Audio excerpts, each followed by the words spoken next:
Bueno. Bueno, superficies orientables, integral de superficies de campos vectoriales y el teorema de Stokes.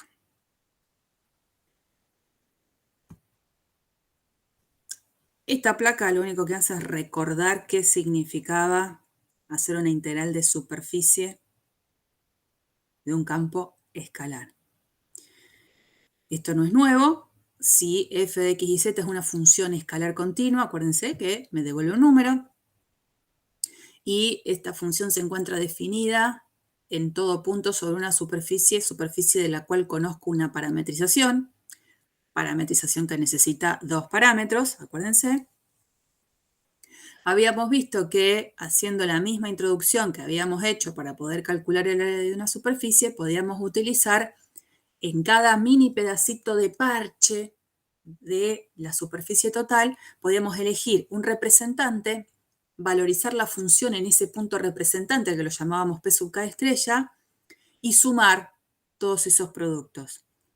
En el caso de existir el límite de esa suma, límite que va a existir porque la función que estamos utilizando es una función continua y porque la superficie con la que trabajamos es una superficie suave, podemos decir entonces que la integral de superficie no es más que la integral doble de la función escalar evaluada en todos los puntos sobre la superficie, por lo tanto van a estar parametrizados, y esto que no era más que nuestro diferencial de S, es el módulo del producto vectorial entre dos vectores que eran la derivada de la función vectorial R respecto a una variable y la derivada de R respecto a la otra variable. El producto vectorial entre esos dos vectores, hago toda la cuentita que ustedes recordarán que era bastante extensa, de eso le calculo el módulo, bueno, y eso por diferencial de área me devuelve entonces toda la cuenta que me estaría dando la integral de superficie. Esperen que quería conectarme esto. Esto es lo que nosotros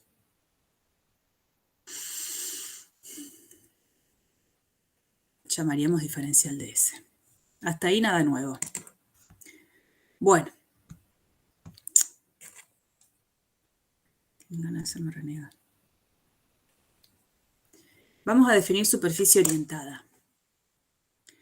Si yo tengo que decir rápidamente qué es una superficie orientada, es una superficie que tiene dos caras. Una superficie de la que uno pueda decir, qué sé yo, si miro mi mano, por ejemplo, digo, tengo este lado que es el que ustedes ven, que sería uno de los lados de esa cara, y este es otro. Una superficie que tiene la posibilidad de tener dos caras.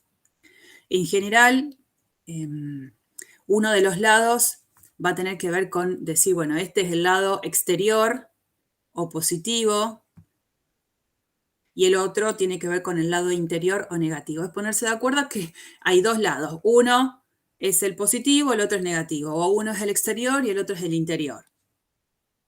No, acá me podría haber puesto de acuerdo y digo, bueno, este es el lado exterior y este es el lado interior. La idea es que para una superficie que sea orientable, que tenga estas dos caras, es posible definir en cada punto de esa superficie, excepto en la frontera. En la frontera vamos a evitar porque ahí podemos llegar a tener algún problema. Para esos puntos dentro de la superficie existe la posibilidad de definir dos vectores normales, unitarios. Si esta es mi mano, que es la superficie de dos caras, y me paro, imagínense que esto tiene que ser una lámina delgada, no es muy delgada en este momento, ¿no? Pero si me paro en un punto, por ejemplo, acá, tengo la posibilidad de tener un vector normal que apunta hacia la cara interior, un vector normal unitario, el n que ustedes ven ahí dice unitario, porque vamos a necesitar que sea unitario para después, y parada en el mismo punto, tengo la posibilidad de tener este otro vector normal unitario, el opuesto. Cada uno de esos vectores normales unitarios va a tener que ver con apuntar hacia un lado de la cara, interior o exterior. Y la idea es que cuando eso es posible, de tener una superficie orientable, este vector normal puede ser un vector normal evaluado en cada terna X y Z, se va a ir moviendo de manera continua a lo largo de todos los puntos sobre esa superficie. Lo mismo acá. Se va moviendo, siempre se mantiene perpendicular a toda la superficie y ese movimiento es de manera continua, una función continua. Dibujitos, yo se los hacía con la palma de la mano, acá en el steward, que esto es captura del steward, intenta hacer, bueno, una superficie, y bueno, acá hay un lado exterior, acá hay un lado interior. Pero uno le daría la sensación de que, bueno, sí, toda superficie es orientable. Y no. No toda superficie es orientable. No toda superficie tiene dos caras. Hay una superficie que es muy conocida, clásica, que es la cinta de Moebius, que es la que está presente acá en esta diapositiva, que es una superficie que tiene una sola cara, no tiene dos. Y la cinta de Moebius es muy fácil de construirla. Yo me traje, en clases presenciales me lo llevo a mi Art Attack. Una cinta, si yo tengo esta cinta, esto es una bolsa de Landry, de papel madera. Si yo tengo esta cinta, así como está, tiene un lado interior y un lado exterior. Tiene el lado interior, obviamente, y el lado exterior. Esta cinta, así como está, tiene dos caras. Es orientable. Lo que plantea la posibilidad de hacer en caso de una cinta de Moebius es hacer lo siguiente. Cortemos la cinta. Entonces tengo este diseño acá. Tengo ahora la cinta desplegada. Y dice, cuando quiero volver a unir los extremos, no los voy a unir así, para que se vuelva a formar la cinta anterior. Uno de los lados lo voy a dar vuelta y ahí voy a unir. ¿Me permiten? No encontraba el abrochador, un desastre. Voy a unir con cinta, scotch. Esto no se ve en todos lados, esto es ingeniería, chicos. Ahora se los muestro con la compu, que va a ser mejor. Traído de Alemania todo esto, ¿no? Esto viene directo de Alemania. Esto es algo que conseguí por Mercado Libre. Ya va. ¿Habían construido alguna de estas cintas? ¿Eh? No. ¿No? Mirá qué sorpresa que vas a tener. Bueno, ahí, ¿no? Quedó ya, no quedó como antes. Medio larga me quedó la cinta. Bueno, la idea para darse cuenta de que tiene una sola cara, si yo puedo tener dos caras, pensando en mi celular, evidentemente hay una cara que la voy a pintar de un color y, por ejemplo, otra cara que la voy a pintar de otro color. Eso también es otra manera de poder identificar que tengo dos caras en una superficie. Entonces, la idea es pensar, bueno, si esto llegara a tener dos caras, es porque hay una cara que la voy a poder pintar con este fibrón y otra cara que no. Entonces, lo que propongo es, yo voy a empezar acá a pintar y voy a ir corriendo la cinta. Y, bueno, en algún momento voy a tener que llegar al mismo lugar desde donde partí. Cuando llegue al lugar donde partí, voy a mirar la cinta y voy a ver dónde está pintada. ¿Me tienen un toque de paciencia? Chingui, estoy haciendo un pintado grotesco para que, digo, tendría que haber elegido una cinta más corta, pero no tenía. Y lo estoy haciendo así a propósito porque tampoco tenía un fibrón tan grueso. Sigo. En algún momento me voy a pintar la mano. Sigo. Chan. Sigo. Ya termina. Sigo. Y va, sigo. Y acá me encontré con el punto de partida. Cuando ahora miro toda la cinta, después lo hacen ustedes si quieren en casa, si están aburridos, si quieren despejarse, la cinta está toda pintada. No hay una parte que no esté pintada. Toda tiene ese fibrón en azul. Evidentemente esta superficie tiene una sola cara. O sea que esa cinta, que es la cinta de Moebius, es una cinta que corresponde a una superficie, pero que no es orientable. Para más información, yo les quería, a ver, esperen que acá la manito. Acá les comparto también como un GIF animado, que era lindo, me gustó para que lo tengan también en cuenta, de un hombrecito que va caminando por la cinta y que va pasando por toda la cinta completa, y no es que hay un lado y otro. Va transitando por toda la cinta por completo. Es que queda una parte sin transitar y otra sí. Esta es la cinta entonces de Moebius. Y esa cinta, por supuesto que no es que tengo súper presente su parametrización, porque como es una superficie la podría parametrizar. La busqué porque la verdad es que no, obviamente no me acordaba. Y miren cómo es la parametrización, a ver si la pueden ver. En algún lado yo sabía tamaño de letra, a ver si le pongo, no sé si eso me aumenta la letra de acá. Sí. A ver si la llegan a ver. Miren cómo es la parametrización de esta superficie. Paréntesis. Ok, bueno, ahí no se ve tanto. Paréntesis. Primera componente. 1 más b sobre 2 coseno de u sobre b y todo eso por coseno de u. Esa sería la primera componente de esta función que me va a estar dando la parametrización. La segunda componente, paréntesis, 1 más b sobre 2 por coseno de u sobre 2 y todo eso por seno de u. Y la tercera, b sobre 2 por seno de u sobre 2. Haciendo variar el b, a ver, de nuevo acá. Esperen que me vuelva a posicionar. El b entre 0 y 4pi. No, el b, no quiero dejar de poner el cursor ahí porque si no se me va lo... Fíjense en la última parte que está en amarillo, ustedes van a ver a dónde están variando los parámetros. El u variando entre 0 y 4pi. El b variando entre menos 1 y 1. Si uno pide todo eso, aparece la gráfica de esta cinta de Moebius. La encuentran en internet también. Pero para que lo vean que también por GeoGebra se puede dibujar. Y la pueden girar y la pueden mirar de arriba, de abajo. Bueno, esta cinta,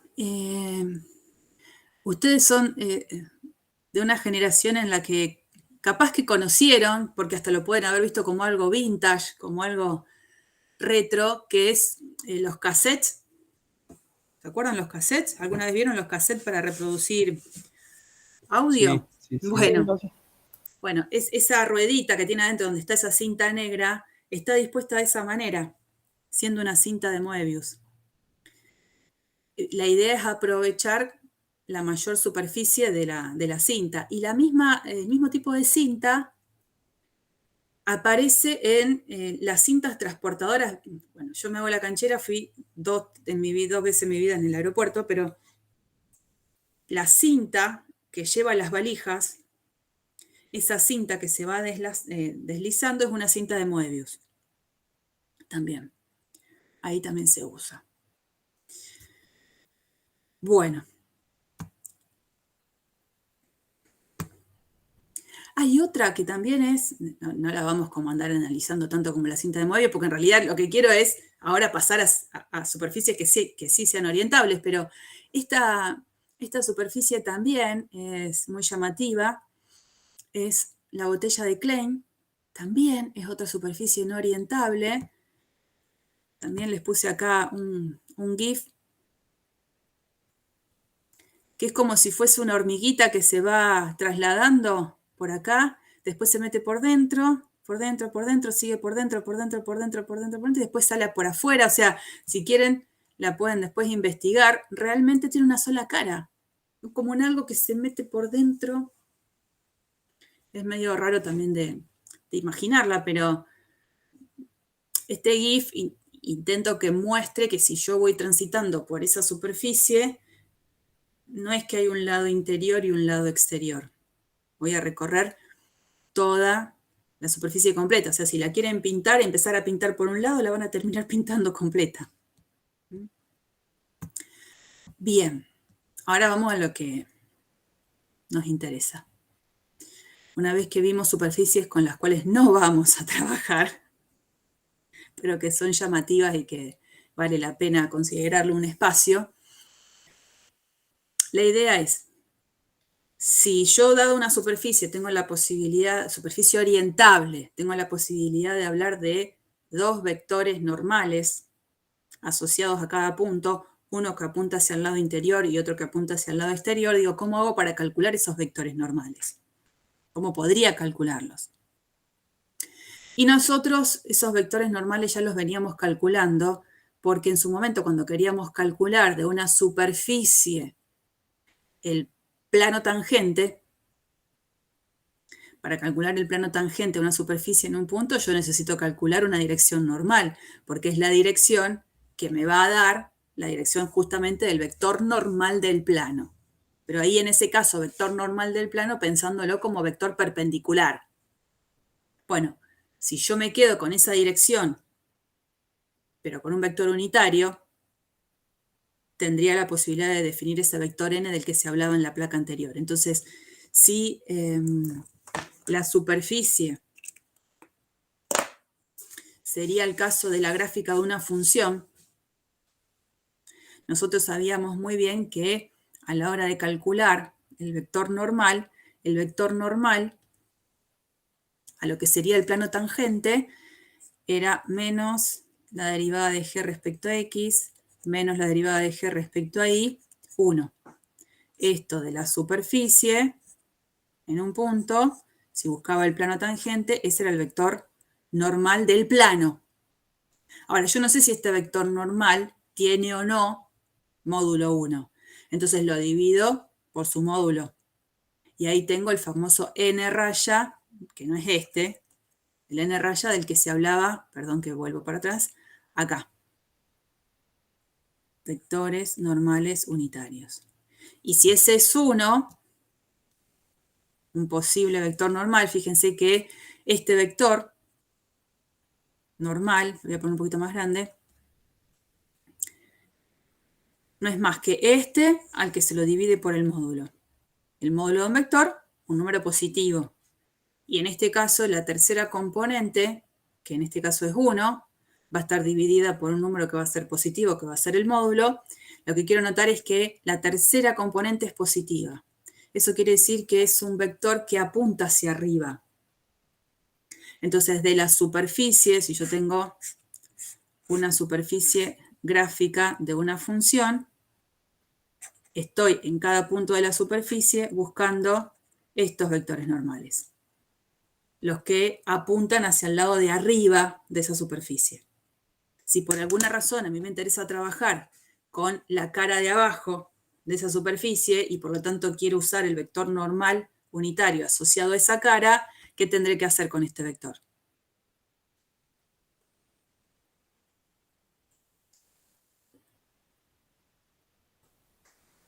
El opuesto.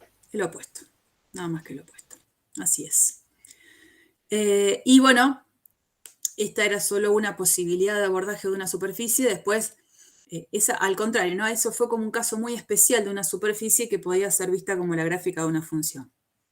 Obviamente, no toda superficie puede ser vista como la gráfica de una función, entonces lo que habíamos visto de manera genérica es parametrizar una superficie. Que en realidad esto es también pensar en parametrizar una superficie, nada más que como es la gráfica de una función, la parametrización es muy simple, x es x, y es y z igual a g de xy. Y de ahí sale la forma en la que encontramos del vector normal. De manera genérica, cuando de la superficie conozco una parametrización, digo, y no sé específicamente cuál es, sé que hay una función vectorial que la parametriza, y de esa superficie, ahora, en un punto, el vector normal, el que habíamos encontrado para encontrar el plano tangente a la superficie, era el que encontrábamos haciendo RU vectorial RB. ¿Se acuerdan que si ese producto vectorial no era el vector nulo, la superficie era suave, entonces tenía la posibilidad de en cada punto de la superficie definir el plano tangente? Como ese vector no sé si va a tener módulo 1 o no, al dividirlo por su módulo, encuentro el vector normal unitario asociado a esa cara. Y por supuesto, su opuesta va a tener que estar asociada a la otra cara. Hay que tener cuidado cómo uno hace RU vectorial RB, digamos, porque si uno lo cambia y hace RB vectorial RU, al cambiar el orden en el producto vectorial, si ustedes recuerdan, ¿qué pasaba en el resultado? Esto ya es de álgebra, lo que vieron el año pasado o cuando hayan hecho álgebra. ¿Qué pasaba en el producto vectorial si yo invertía el orden de los vectores? Me daba el opuesto, digamos. Claro, en el caso del producto vectorial, el producto vectorial no era conmutativo, si yo cambiaba el orden me daba el opuesto. Entonces, voy a tener que tener el cuidado si hago este orden o el otro, de ver con cuál me tengo que quedar, porque tengo que saber, según el ejercicio que esté haciendo, de qué lado de la superficie quiero trabajar.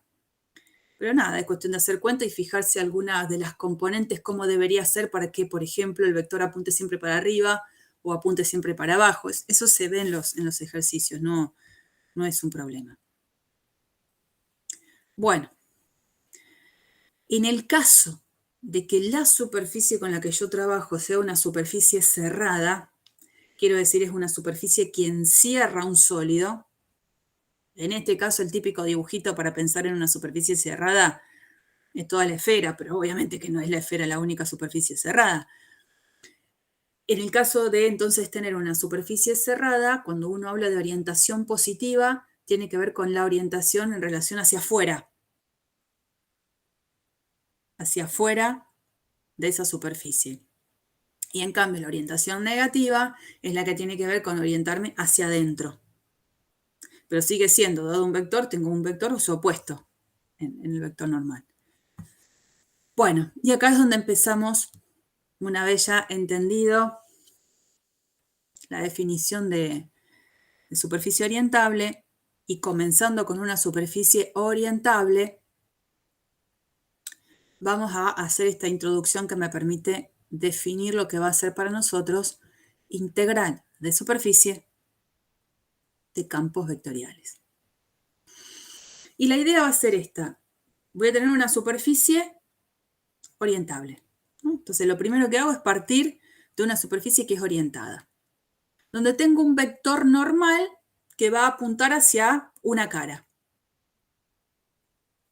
Y sobre esa superficie vamos a tener un fluido en movimiento, que lo que yo voy a querer saber es la cantidad de fluido que atraviesa esa superficie. Ahí, ¿no? Que circula a través de esa superficie. Bueno, pensemos en las siguientes situaciones. Supongamos que ese fluido que está en movimiento, yo tengo su campo de velocidades de ese fluido. Tengo la función que en cada punto me da la densidad de ese fluido, que en este caso estamos pensando que es masa por unidad de volumen, en cuanto a la unidad. Y nos formamos, el campo velocidad es un campo vectorial, de raya ahí. El campo, digamos, densidad es un campo escalar, me devuelve un número positivo. El campo F raya que vamos a formar es el campo que es el producto entre ese campo velocidad y el campo densidad, que es un campo de densidad de flujo de corriente, así es como a veces se lo llama. Este campo F, como campo vectorial, pensando en un vector, va a tener la misma dirección y sentido del vector B, porque es lo que les decía recién, este campo escalar, ρ de x y z, que es la densidad, siempre es un número positivo, entonces mantiene el sentido del campo vectorial B. Para entender cuáles son las unidades en las que el campo F se estaría midiendo, fíjense que densidad, masa por unidad de volumen.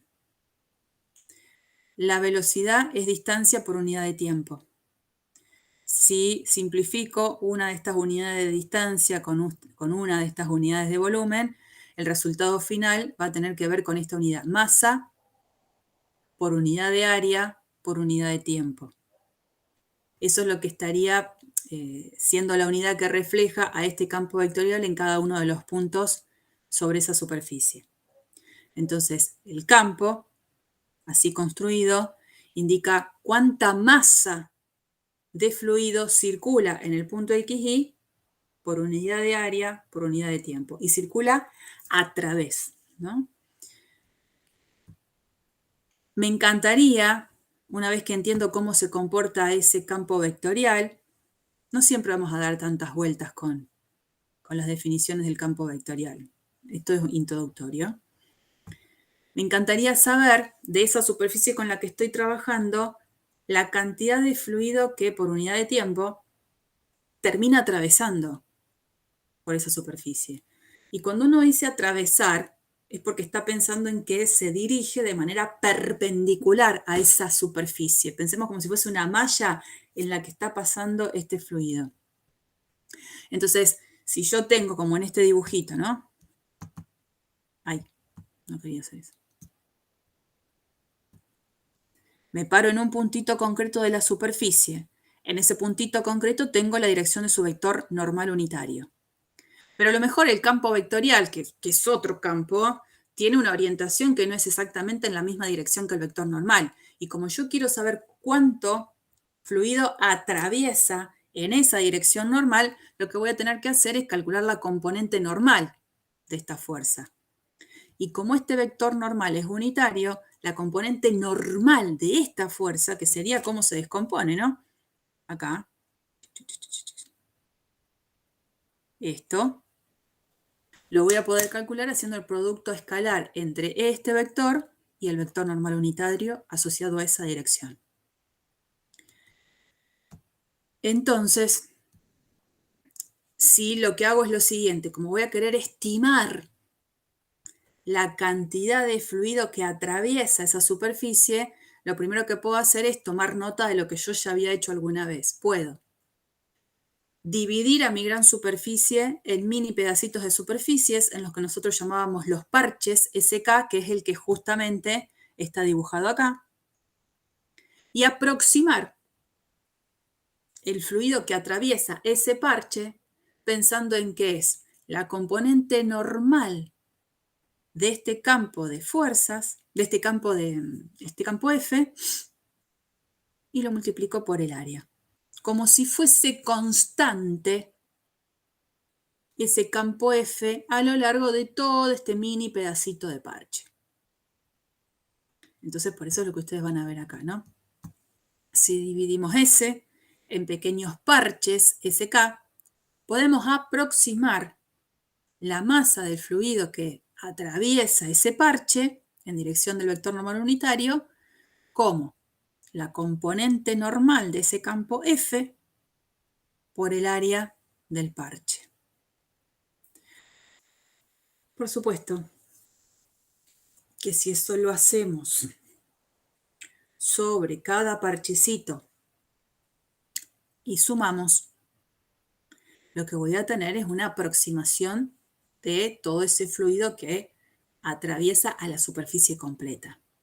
Lo esperable es que obviamente que cuando esta partición en parches sea cada vez más fina, los parches sean cada vez más chiquititos, esa suma tiende a ser más ajustada al valor real de la masa del fluido que atraviesa a la superficie completa. Entonces, pasando al límite, vamos a encontrarnos que el límite de esas sumas que uno plantea va a ser justamente la masa del fluido que atraviesa a esa superficie completa este campo.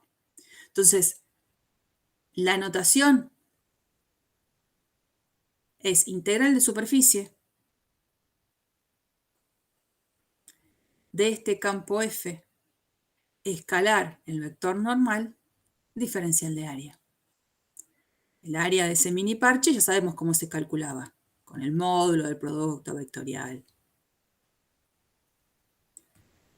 Esta introducción, en realidad, lo que va a hacer es una preparación para lo que va a ser la definición de integral de superficie de un campo vectorial.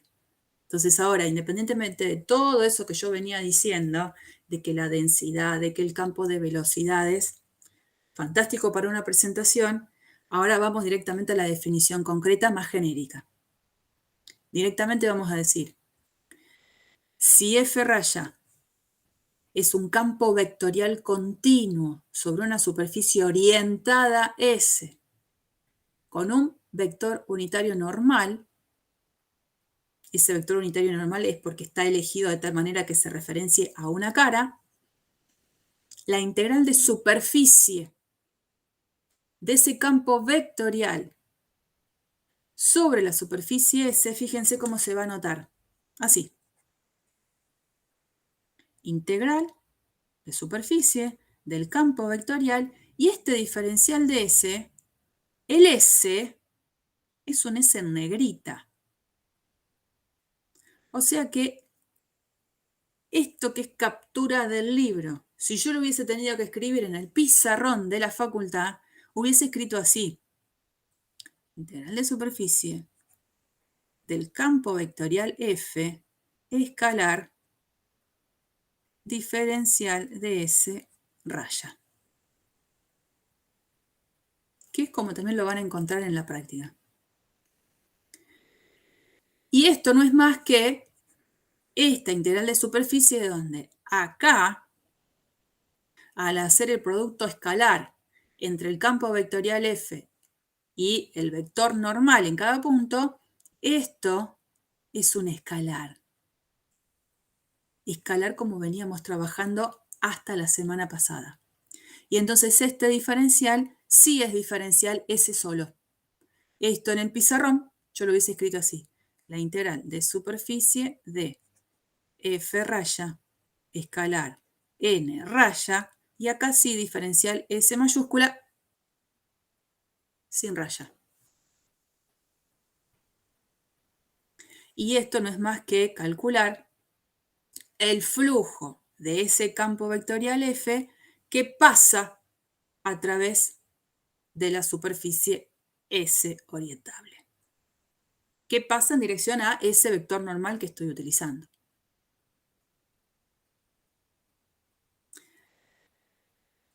Entonces, para aclarar una cosa, no quiero color, que va a estar escrita en la diapositiva de abajo, ¿no? Pero ya que estoy acá, este diferencial S raya es esto.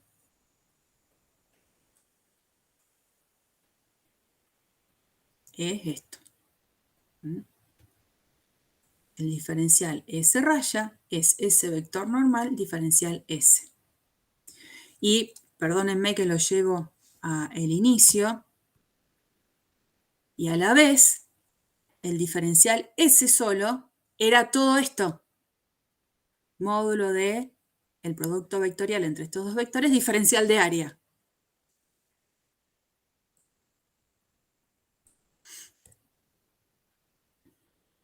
Bien. Esa es la primera observación.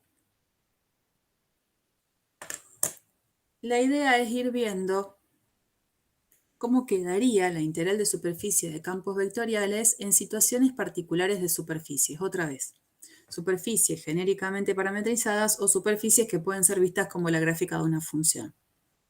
Entonces, supongamos, en esta segunda observación, que la superficie S, que es orientable, la tengo definida a partir de una parametrización, R de V. ¿Cómo quedaría esta integral de superficie? Bueno. Miren con detalle esto, ¿no? La integral de superficie del campo vectorial diferencial S raya. Esto es F raya, diferencial S raya. El diferencial S raya, dijimos que era el vector normal unitario diferencial S mayúscula. En el paso siguiente, como ya esto por completo es un escalar, estoy entonces haciendo la integral de superficie de un campo escalar. ¿Cómo se resolvía? Haciendo la integral doble, no integral de superficie, integral doble, sobre la región en la que el parámetro u y b estaban variando, de toda esta gran función escalar reemplazada en R de v, esto ya está expresado en R de v, y el diferencial de S es el que recién les hice recordar en la primera diapositiva, se podía escribir de esta manera. Entonces tengo esto que es un vector, esto es otro vector, esto es número. Pero este vector a la vez es vector dividido en escalar. Por propiedades de vectores, este escalar, que es el módulo del producto vectorial, yo lo puedo sacar afuera de este paréntesis, sigue estando dentro de la integral doble, no se va afuera. Y cuando lo saco, lo puedo cancelar con este. Entonces este lo puedo cancelar, porque son dos números. Por lo tanto, esta sería como la versión un tanto más reducida. Este campo vectorial que está ahí está obviamente evaluado en R raya de V. Porque si no, no tendría que estar haciendo integral doble. Porque ¿quién es D? D es el lugar en el que el parámetro U y B están variando. Y bueno, después tendría que resolver esto. Una integral doble ya. Así que esta sería la versión reducida, resumida, de cuando la superficie la tengo parametrizada con una cierta función vectorial R raya de V. ¿Qué pasa si la función con la que trabajo, perdón, la superficie con la que trabajo es una superficie que es vista como la gráfica de una función? Sería un caso particular de este previo que estuvimos analizando. Y en ese caso particular, si ustedes recuerdan, la idea es que si el campo vectorial, voy a poner más grande,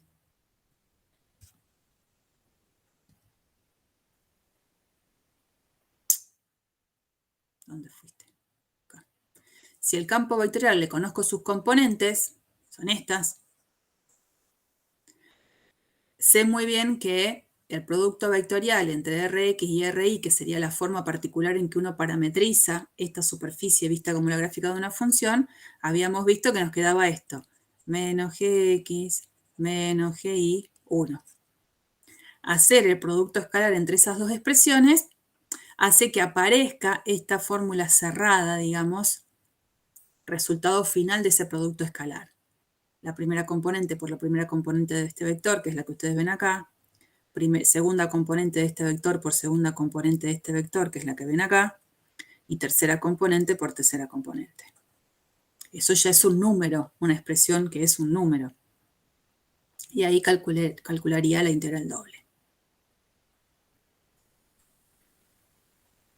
Puede ser demasiado chino mandarín. De a poquito, cuando ustedes vayan haciendo los ejercicios, tengan esto a mano. Porque les va a ir ayudando a ir viendo cómo se transforma cada cosa. Entonces, eso creo que se los había dicho la semana pasada. Tengan en cuenta que hay un montón de diferenciales que empezaron a aparecer en esta etapa. Apareció diferencial de S, chiquitito, para integrales de línea de campos escalares. Apareció diferencial R raya, que era integral de línea, pero de campos vectoriales. Apareció diferencial S mayúscula, asociado con integrales de superficies de campos escalares. Y ahora último apareció diferencial S mayúscula raya, que era para integrales de superficie de campos vectoriales. Depende qué es lo que van a calcular, es cuál es la expresión del diferencial que van a utilizar. Así que, ojo al piojo. Bueno, vamos a meternos directamente en alguna cuenta concreta. Ejemplo 1. Ustedes ya saben que veníamos haciendo ejemplos que tenían un montón de cuentas. Bueno, van a seguir estando las cuentas, de a poquito. Determine el flujo del campo vectorial, tranca el campo vectorial, estas son las componentes Z, Y, X, a través de la superficie que tiene que ver con esta esfera unitaria, con vector normal apuntando hacia afuera. Entonces, la superficie es una superficie cerrada. El vector normal con el que quiere trabajar es el con el que apunta siempre hacia afuera. Bueno. ¿Qué necesito de la superficie? Una parametrización. Entonces yo tengo que aportar una parametrización de esa superficie. Una superficie que la sabemos parametrizar justamente recordando cómo era que ya lo hicimos, porque ya parametrizamos una esfera a partir de las coordenadas esféricas. Entonces, vamos a eso. Voy de a poquito acá. Está todo resuelto para que después lo puedan ver con detenimiento. La típica parametrización tenía que ver con, acá poníamos 1, 1, 1, que era el radio de esta esfera. Si acá hubiese habido un 4, el radio de la esfera era 2, y acá ponían 2, 2, 2. Y donde usábamos las coordenadas esféricas con la variación de los parámetros, como es toda la esfera completa, phi entre 0 y pi, tita entre 0 y 2pi. Esta es la parametrización que vamos a utilizar. Y recordar esto, si yo quiero la integral de superficie de ese campo vectorial, aprendí que basta con hacer el producto vectorial entre estos dos vectores para encontrar ese vector normal. No unitario, porque si lo divido por el módulo, acuérdense, como después por acá aparece el módulo de nuevo, se cancela y no haría falta escribirlo en esta notación. Lo que tengo que chequear es que cuando yo haga este producto vectorial, los vectores cumplan esta condición de que apunten hacia arriba. Perdón, no que apunten hacia arriba, que apunten hacia afuera. Ahora lo vamos a ver. Si esta es entonces la parametrización propuesta, hacemos el producto vectorial. Estamos evitando hacer el producto vectorial, ya lo habíamos hecho en alguna oportunidad, no me acuerdo si la clase pasada o la anterior. Y nos quedaba un desastre en escritura que de alguna manera se iba compactando y quedaba este resultado. Yo lo que tendría que chequear es si me tengo que quedar con ese vector o con el opuesto. Entonces, una opción que les puedo brindar como para que vayan viendo si es cierto o no, cuando yo tengo la esfera, ¿no? En el casquetito superior de la esfera, a ver dónde podría ser acá. Voy por atrás, por atrás, por atrás. En este casquetito superior, los vectores normales tienen que estar apuntando hacia arriba. ¿No? Es como que me centro la mirada en un sector donde más o menos me puedo orientar. Entonces sé que para todos estos puntos donde el casquetito superior se corresponde con ángulo phi entre 0 y pi sobre 2, ahí la tercera componente tiene que ser positiva. Y es más, si me concentro más en este gajo, el que queda dentro del primer octante, en ese octante el ángulo tita varía también entre 0 y pi sobre 2. Entonces la idea es pensar que si yo estoy parada en ese gajito, siempre esa tercera componente tiene que ser mayor o igual a 0.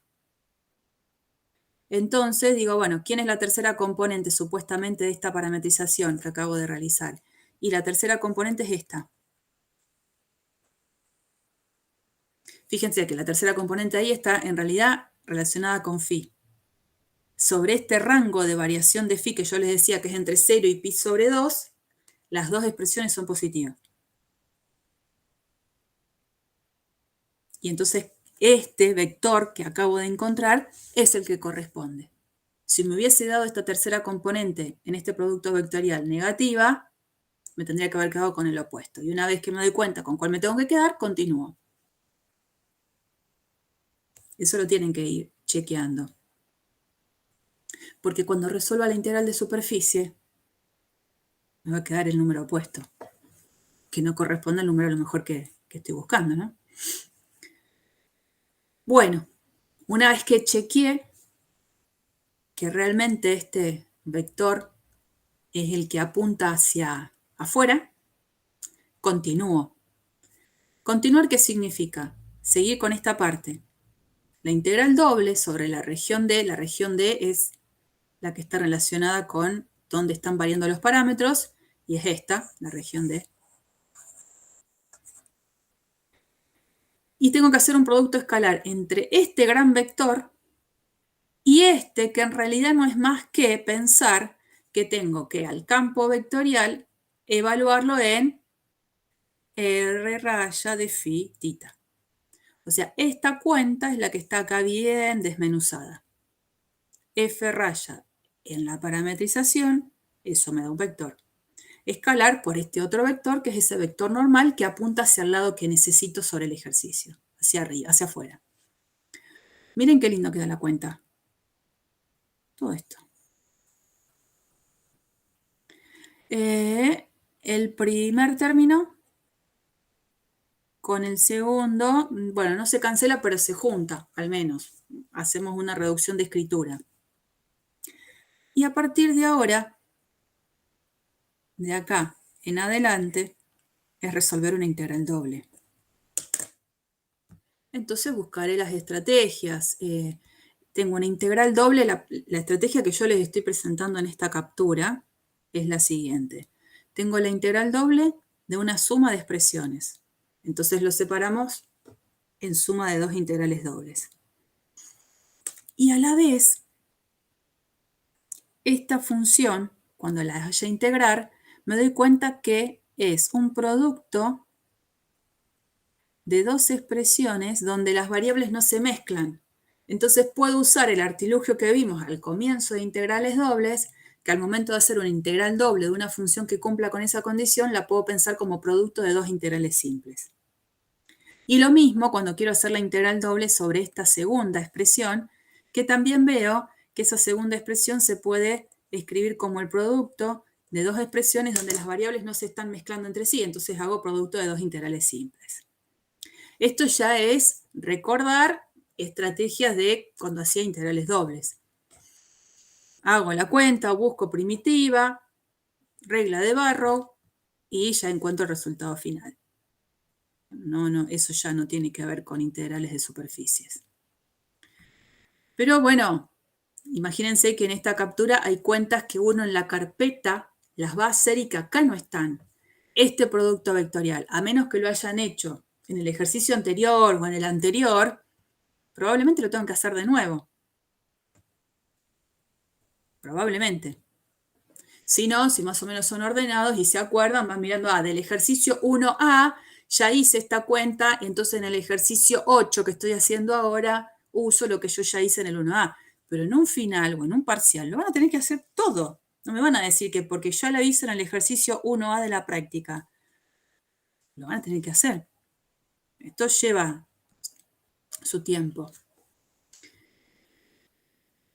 ¿Siguen conmigo? Sí, profe. Sí, sí. Sí, profe. ¿Quién faltó responder? Sí, profe. Fantástico. Seguimos. Ahí bajamos un poquito de revoluciones. Observación.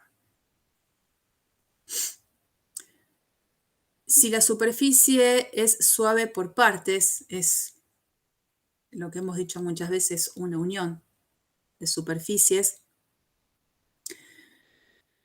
Y obviamente la idea de que estas superficies que se van uniendo, cada una de ellas sí sea suave, esa unión, no es que hay una unión que se solapan, por supuesto, ¿no? Estamos pensando que son superficies que en todo caso tienen en común un pedacito de frontera, una curva.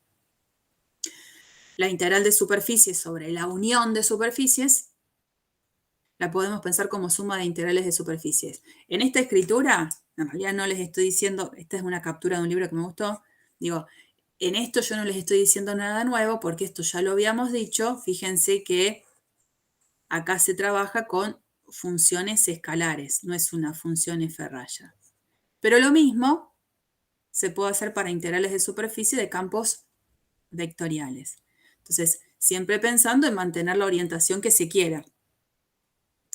Entonces hace este ejemplo de una superficie que en este caso es cerrada.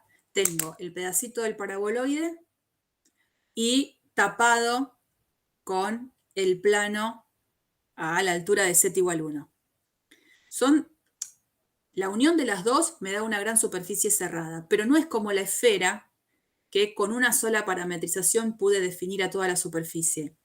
En este caso, al pedacito del paraboloide lo voy a parametrizar de una manera, al pedacito plano lo parametrizaré de otra manera, de tal manera justamente que se verifique que el vector normal asociado a cada una de esas superficies apunte hacia afuera. Entonces, una vez entendiendo eso, cuando quiera hacer la integral de superficie de un campo vectorial sobre la unión de las dos, voy a poder pensar en sumas de integrales de superficie. Pero cada una con su propia parametrización y respetando que el vector normal apunte hacia el lado que quiero, en este caso hacia afuera. Es lo único. Tengo que tener cuidado.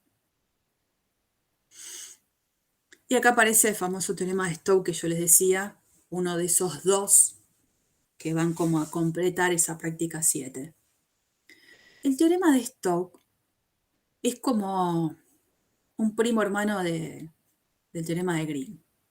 Muy primo hermano. Es como la versión 3D del teorema de Green. ¿Recuerdan qué decía el teorema de Green? Ahí está un poco escrito. ¿Pero alguien se acuerda qué decía?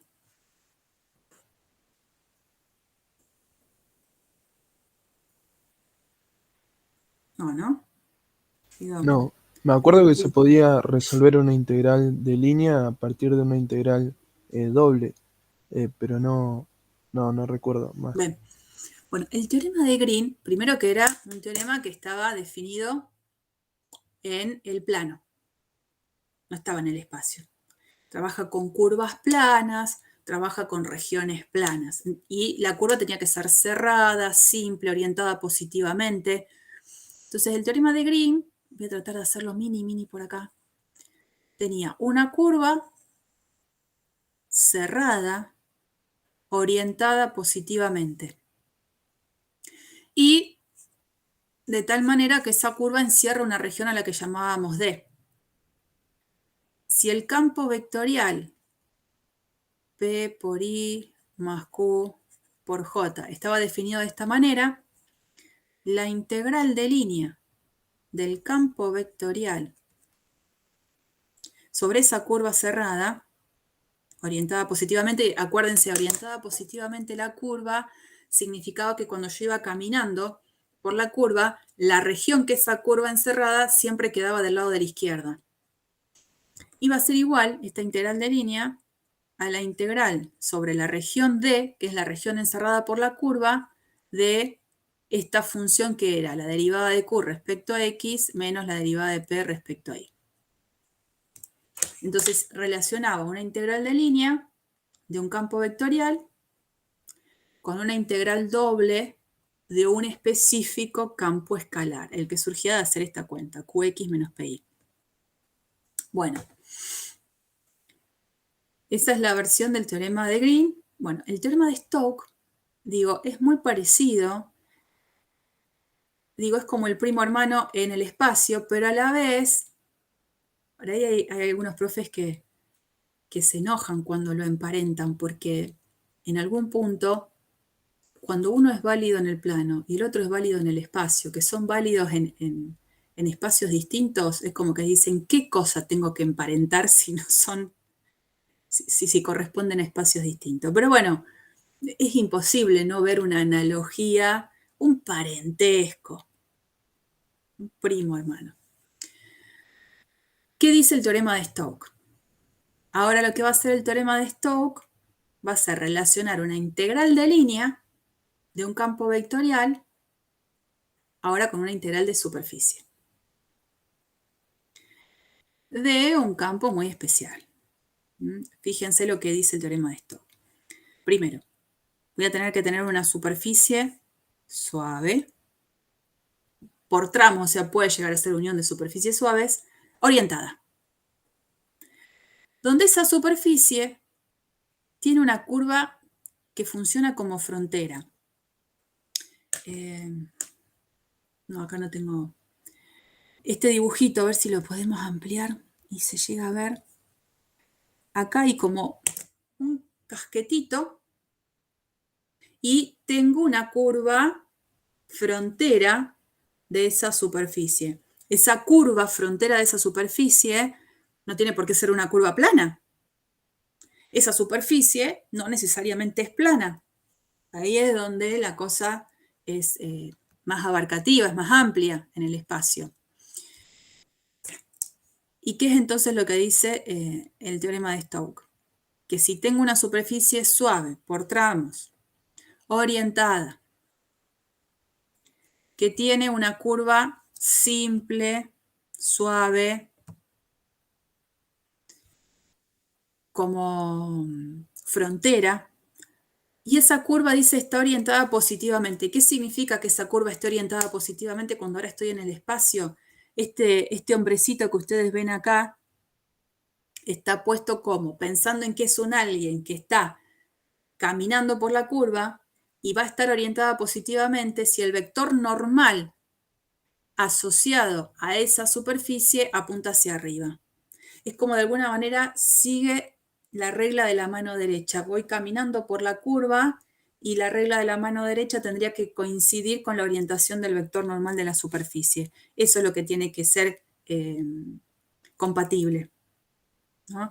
Para que esté orientado como corresponde, si el hombrecito caminara para el otro lado, el vector normal tendría que estar apuntando para abajo, para que tenga sentido esto. Bueno, entonces, superficie orientada, que la curva frontera sea simple, cerrada, con orientación positiva, y si tengo un campo vectorial definido sobre esa superficie, de tal manera que sus componentes, las componentes del campo vectorial, tengan derivadas parciales, continuas, en una región abierta de R3 que contiene la superficie.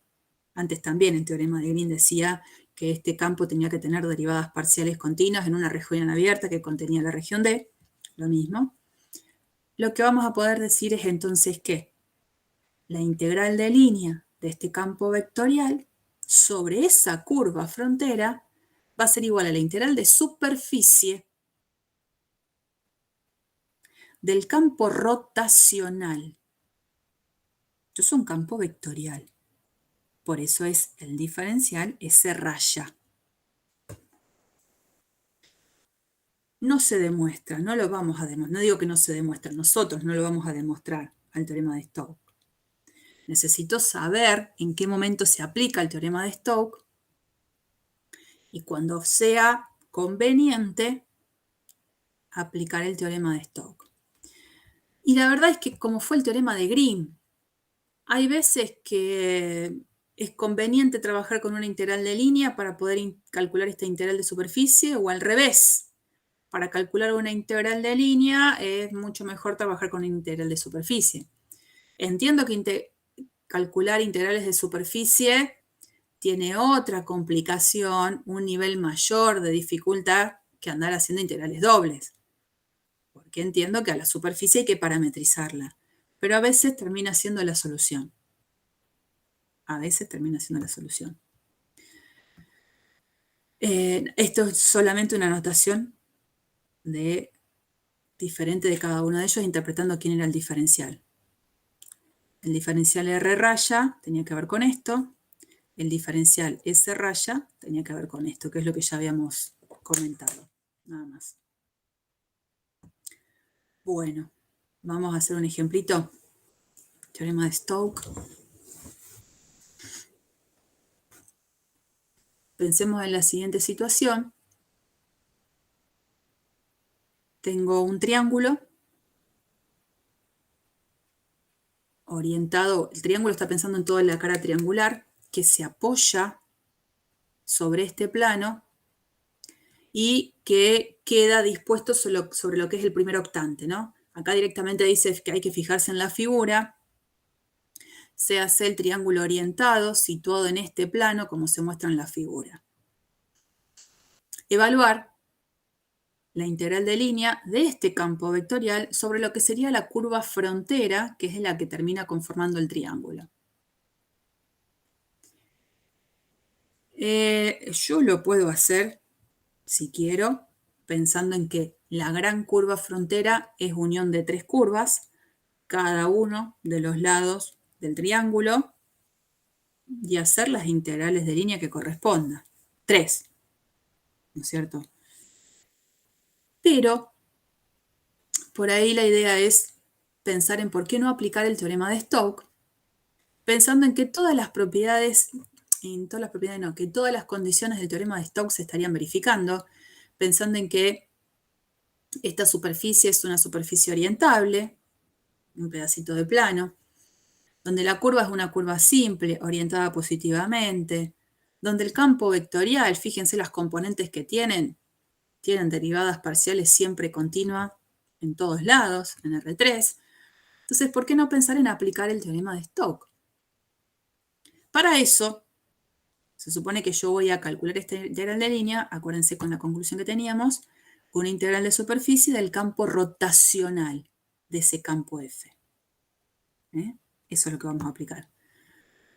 Entonces, lo primero que voy a necesitar es de este campo calcular su rotacional. Rotacional, si se acuerdan, tenía esta fórmula de poder ser calculada a partir de un producto vectorial que me iba a ayudar a calcular el rotacional. El rotacional, que es este campo vectorial, tiene estas componentes, menos 1, 2i. Y esta superficie, que es la que yo debería considerar a parametrizar, se puede ver como un pedacito de la gráfica de una función. Estratégicamente, de la ecuación que está definiendo al plano, ¿qué es lo que hacemos? Despejamos z en función de xy, y entonces esto sería lo que en expresiones anteriores llamábamos g de xy. Con los pares xy perteneciendo a el dominio al que tengo que restringir esta función para que el dibujito sea este pedacito de triángulo. Y el dominio, que acá se lo está llamando R al dominio, es este triangulito de acá abajo. Si yo restringo los pares xy a estar en esa región triangular en el plano xy, voy a ir originando toda la gráfica de esta función, que es este pedacito de triángulo sobre ese plano inclinado. Entonces puedo continuar la cuenta pensando en el rotacional, lo acababa de demostrar quién era. Esta parte es la que en las diapositivas anteriores habíamos concluido que era un vector relacionado con las derivadas parciales de esa función diferencial de área. Como la función que habíamos definido como g, la tienen acá arriba, z igual a 6 menos 2x menos 2y, esta función le voy calculando las derivadas parciales. La derivada de esta expresión con respecto a x, menos 2. pero como tengo que poner el opuesto, menos 2, 2. La derivada de esta expresión con respecto a y, otra vez, menos 2, pero como tengo que poner el opuesto, 2. Y la tercera componente es 1, siempre, para ese tipo de parametrización. Cuando resuelvo el producto escalar, en definitiva es el producto escalar entre el vector menos 1, 2i, con este vector, que es el vector de componentes 2, 2, 1. Primera por primera, más segunda por segunda, más tercera por tercera. Esta es la cuentita final. ¿Y dónde voy a hacer la integral doble? Sobre esa región que era el triangulito en el plano XY. Una vez que encuentro quién es ese triangulito, bueno, le busco los extremos de integración. Resuelvo. Resultado final, en este caso, menos 9. Estoy aplicando el teorema de Stokes para calcular esta integral de línea. En este caso, el rotacional quedó aceptable, la superficie no fue difícil de parametrizar, entonces como que venía tranquilo el ejercicio y realmente ameritaba ser resuelto por aplicación del teorema de Stokes. Por supuesto, por ahí uno lo que tiene que hacer en la carpeta, esto es una captura por supuesto del libro, es ir poniendo que las condiciones del teorema de Stokes se verifican, que es una de las cosas que ustedes cuando empiecen a presenciar en los ejercicios en la práctica van a poner énfasis en garantizar las condiciones del propio teorema. Ahí está la placa, no sé por qué la puse 2 veces. No importa. Este ejemplo lo estoy aplicando al revés. Sea la superficie del paraboloide elíptico que está debajo del plano z igual 1. Definimos la orientación tomando el vector normal con una componente k positiva. O sea, si este es mi paraboloide, tengo dos opciones, o los vectorcitos normales apuntan hacia afuera o hacia adentro. Los que apuntan hacia afuera en el paraboloide van a tener una tercera componente negativa. Después, si quieren, hagan bien el dibujito. Más, acá algo se interpreta, pero no sé si del todo. Como quiere trabajar con aquel vector normal, que con componente positiva, quiere trabajar con aquel vector normal que del paraboloide apunta siempre para adentro. Dice, encuentre el flujo, ya me está diciendo que es una integral de superficie de un campo vectorial. ¿De qué campo vectorial? Del rotacional de F. A través de la superficie S en la dirección N, que estaba dicha antes, y el campo F es este. Es decir, me está diciendo en palabras, ¿dónde me quedó? Que quiere calcular esto. La integral de superficie del campo rotacional del campo F a través de la superficie S con la orientación brindada. Entonces, quiere calcular esto.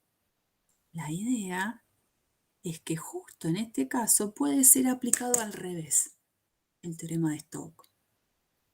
Podríamos decir, ¿y si hago la integral de línea de la curva frontera? La curva frontera, cuando yo tengo ese pedazo de paraboloide y a ese lo corté con el plano z igual a 1, ese borde es una elipse, que es la que está puesta acá. De la ecuación del paraboloide pongo z igual a 1 y en la altura de z igual a 1 tengo esta curva que es una elipse. Elipse que la sé parametrizar, la hemos parametrizado miles de veces. Acá tenemos una parametrización donde, como la curva está en el espacio y salió de hacer z igual a 1, la tercera componente de todos esos puntos siempre es 1. Y no voy a ahondar mucho en estas cuentas porque están todas escritas. Hacemos la integral de línea de ese campo vectorial donde la curva la tenemos parametrizada. Entonces había que hacer el campo vectorial evaluado en los puntos de la parametrización, escalar R' de t, diferencial de t. La cosa quedó súper simple. La verdad es que no es que va a pasar siempre esto. En general uno tiende a querer calcular la integral de superficie porque la curva frontera, como nos pasó en el ejemplo anterior, está conformada por varios pedacitos de curva. Entonces conviene hacer una sola integral de superficie. En este caso, la verdad es que ameritaba que la curva frontera era muy fácil de parametrizar. Entonces, si esto era lo que me pedían calcular, la integral de línea podía haber sido una linda opción. Uno lo maneja dependiendo qué quiere calcular y qué le parece más fácil de hacer. No es que vamos a ser videntes, que ya enseguida podemos darnos cuenta, bueno, es hacer ejercicios ahí practicando. Ya queda poquito, aguántenme que quedan 2 diapositivas. Obviamente el teorema de la divergencia lo dejo para la próxima. Fíjense lo que dice esta conclusión, ¿no? No es un teorema, es una conclusión. Si S1 y S2 como superficies orientadas tienen a la misma curva frontera, y por supuesto las dos superficies cumplen con las hipótesis del teorema de Stokes, el teorema de Stokes, no sé, me imagino así, una curva donde esta superficie, a ver, lo voy a hacer para arriba para que quede más. Tengo esta superficie, esta curva frontera. Y esa misma curva frontera es frontera de esta otra superficie, un casquetito más grandote. Entonces, la de acá es la superficie C1, la de acá arriba es la superficie C2. Y las dos tienen la misma curva frontera. Evidentemente, usando el teorema de Stokes, si la amerita la situación de que se cumplen todas las condiciones, la integral de superficie sobre esta superficie C1 del campo rotacional F del campo vectorial que esté trabajando, el teorema de Stokes me dice que va a ser igual a la integral de línea del campo vectorial. Pero por otro lado, pensando sobre la otra superficie que tiene la misma curva frontera, Stokes me dice, esta integral de línea también va a ser igual a la integral de superficie del campo rotacional del campo F sobre la otra superficie C2. Entonces la idea es que si tengo que resolver esta integral de línea pensando en aplicación del teorema de Stokes, elegiré la superficie que me parezca más fácil de parametrizar. Y es más, otra superficie que también tiene la misma curva frontera, la voy a tratar de dibujar con otro color, en este dibujito que hice, es la propia región plana que podría ser llamada S3. Entonces, todas esas superficies tienen la misma curva frontera, todas cumplirían las condiciones del teorema de Stokes. Elijo la superficie que me parece más fácil de parametrizar. En general, si tengo esta posibilidad, pensando sobre todo cuando la curva es plana, que eso es lo que estaría pasando, y elegiría como superficie a parametrizar esa superficie plana. Pero bueno, eso depende de en qué situación estoy. Y bueno, para terminar de verdad, por hoy, el teorema de Stokes me puede ayudar a demostrar que si el rotacional de un campo vectorial es el vector nulo sobre R3, el campo es conservativo. Nosotros lo usamos como un teorema, como una propiedad, pero en realidad nunca se demostró. Nosotros sabíamos que, fácil de demostrar, si un campo vectorial es conservativo, necesariamente el rotacional del campo iba a ser el vector nulo. Lo hicimos en un teorema, hicimos las cuentitas, nos daba el vector nulo. La pregunta era si uno podía volver. Y dijimos que podíamos volver en el caso de que ese campo vectorial tenga las derivadas de segundo orden continua en R3 o en una región simplemente conexa en R3. Pero no mostramos nada. Dijimos, existe este teorema y lo vamos a usar. Con el teorema de Stokes podríamos ensayar una forma de convencernos de que eso está bien. ¿Por qué? Porque una de las cosas que nosotros habíamos en algún momento definido, demostrado, en las primeras etapas de esta parte de integrales de línea, es que F como campo vectorial es conservativo si la integral de línea sobre toda curva cerrada es 0. La integral de línea sobre toda curva cerrada es 0. Entonces, esto ya lo sabíamos. Si yo tengo un campo vectorial F cuyo rotacional es el vector nulo, fíjense que cuando yo calculo la integral de línea de cualquier curva cerrada, asociándola con el teorema de Stokes, la podría escribir como la integral de superficie del campo rotacional. Y si el rotacional es el vector nulo, la integral de superficie de ese campo vectorial es 0. Entonces estaría mostrando que para cualquier curva cerrada, la integral de línea del campo vectorial es 0. Eso automáticamente me puede llegar a demostrar que el campo vectorial es conservativo. Esa era una de las cosas que habíamos dicho hace varias clases atrás. Así que bueno, quédense con la clase de hoy que aprendimos a trabajar con integrales de líneas de campos, integrales de superficie de campos vectoriales, y como broche de oro apareció el teorema de Stokes, que tiene ahí un parentesco con el teorema de Green, nada más que el teorema de Green es válido en regiones planas. El teorema de Stokes, obviamente, es más amplio porque estamos trabajando en el espacio. Bueno,